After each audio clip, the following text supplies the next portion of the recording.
45 years of synth pop, original founding members and brothers of this group are still touring. And if you used to dance or still do, you've broken it down to the safety dance or Pop Goes the World. I'm joined by Ivan Doroschuk from Men Without Hats. They're going to be near you in Canada or lots of dates in California, I see too, Ivan. Yeah, we've got a couple coming up in a couple of weeks, in Francisco and LA. We're doing this interview in the morning. You said you're more of a morning person than evening, and I don't get that a lot with artists, but you've been a stay-at-home dad for a while? Well, I was, my son's in his 20s now, but I stayed at home for about 10 years bringing him up and had to get him off to school every morning, so it put me on this schedule. So how does it work when you go back on tour and you're playing these night shows? Does it wear you right out, or do you switch your sleeping schedule? How's that work for you? I get a good nap in the afternoon right after sound check, so I'm okay. 45 years of music, and you've toured with a lot of bands from that 80s genre, and so who was your favorite that you've been on tour with or got to play with? Oh, they've all been great. You know, it's really like a nice little community now. But when we first started, about I guess it was 2011, when I put the band back on the road, our first tour was with the Human League and the B-52s going across America. So that stays close to my heart. I got a fond spot for them. And you're going to be on the road with Flock of Seagulls and Spoons this round. Yeah, we're doing a lot of shows in Canada with them. We've been playing with the Flock of Seagulls a lot over the years. Mike Score's a great guy. We get along well, so we have a lot of fun. There's probably a ton of bands. There was lots of one-hit wonders that came out of the 80s. Of those that you were unable to tour with, either due to someone passing in the band or they quit the game altogether, if you could tour or go on the road or play with anybody, who would it be? We've played with pretty much everybody I've ever wanted to play with. I tell you, we've done like Howard Jones and Soft Cell, like I said, the Human League, Eddie Money even. Eddie Money was a great guy. We've hooked up with everybody. It's been great. Not only are you touring, but you are bringing out new music. In 2021, you dropped an EP called Again, Part 1, and then the album, Again, Part 2, dropped in 2022. So you're still making brand new music. Is it all new music, or did you have some in the vault that you brought out? How'd that work? It was a combo. It was there was stuff that we had, that was in the vault, and then there was new stuff that we wrote. There was stuff we wrote right in the studio as we were making the whole thing. And and I'm going back in the studio in a couple of months now to put out some new stuff. We'll have a new single out for the summer in 2024 for our tours. So it's a lot of fun. It's still a lot of fun.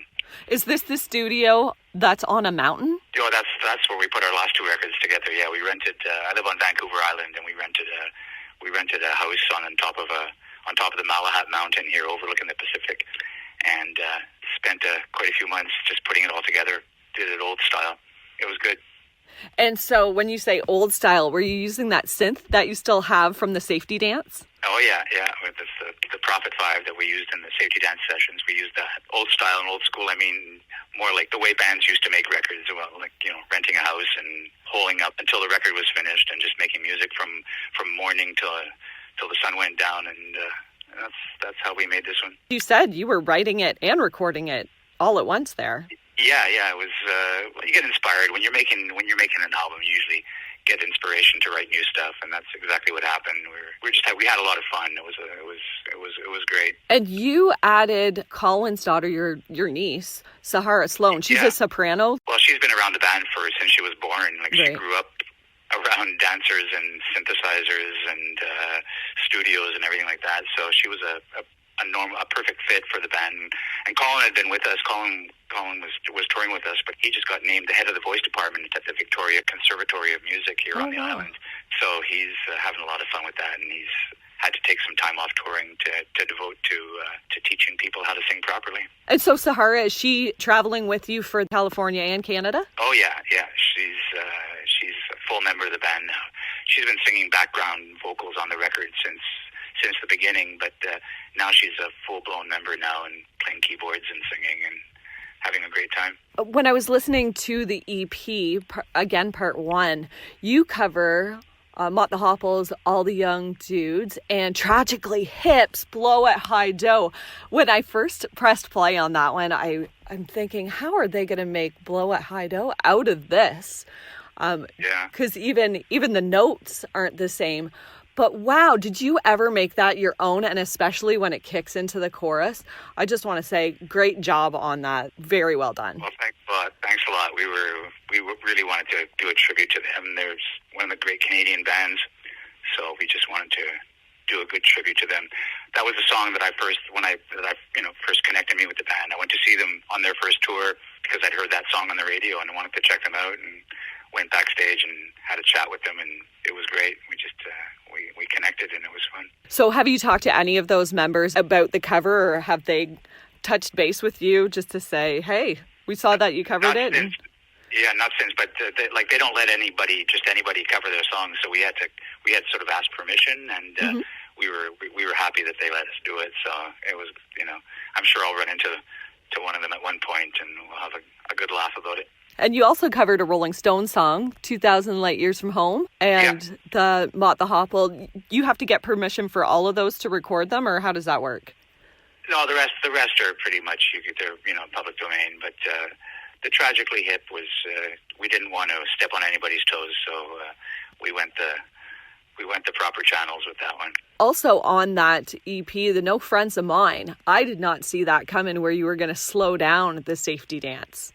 I didn't know it was possible, because it's just one of those songs that if you even hear 3 seconds of that song, it's stuck in your head the rest of the day. So listening to, the lullaby version, everybody's got to go to your Apple Music or your Spotify and hit play on that, because it's something you don't see coming, but it's very beautiful. And you already know the words. Yeah, no, everybody can sing along with it. We play that one live too, and people get a good kick out of it. We usually end the show with it, so it's a good way to go.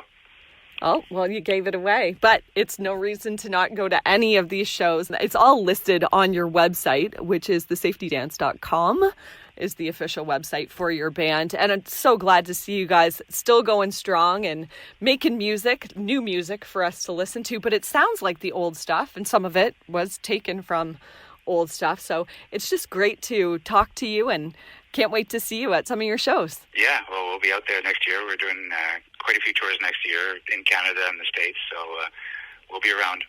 Yeah, and you have a couple dates in December here. Those are more California-based, eh? Yeah, we have a show in San Francisco and a show in LA just right around Christmas time to finish off the year. Yeah, and then what are your plans for Christmas? Oh, I'm just going to be with family, spend my time with family, and just relax and get ready for next year. It's going to be a busy one. It will. Well, have a Merry Christmas, and thank you so much for taking the time with me. It was great to talk to you. Oh, my pleasure. Thanks a lot.